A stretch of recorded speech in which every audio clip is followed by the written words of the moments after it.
Have you ever wondered why a colicky infant can't calm down and be soothed? Why is it so hard to redirect a wound up toddler or young child in the middle of a meltdown? Or why a child with autism, ADHD, and anxiety struggles so much to calm and regulate in certain situations? Or how about you, mom and dad? Do you ever feel like your heart is constantly racing, your stress levels are maxed out 24/7, and you can't fall asleep?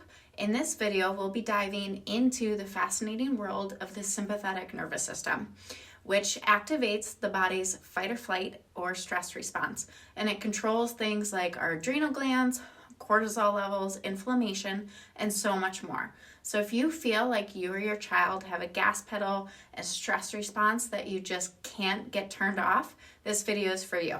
So the sympathetic nervous system, or our fight or flight, is basically the body's protective response. So short-term survival components of this are essential to daily life, but they are designed to be turned on, but then immediately switched back off once the threat has passed. So infants and kids especially are supposed to spend the majority of their time in parasympathetic, which is our growth and development mode, not our fight or flight. So the first sign of a stuck on in children are things like colic and difficulty sleeping in infants, which then progresses to things like constipation, tantrums, meltdowns, behavior issues, sensory challenges, and so forth.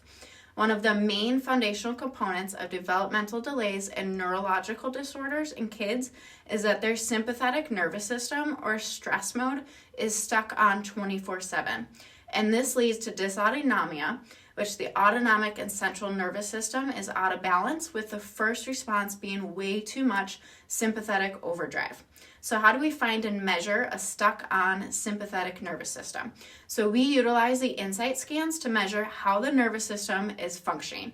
And if you've tried every form of behavior modification, meditation, and maybe even medication to help your child and family heal, it's likely time you learn more about the role of a chronically stuck-on sympathetic nervous system that may be playing in all of this, and how to use an incredible piece of technology called the insight scans and HRV to find and measure stress.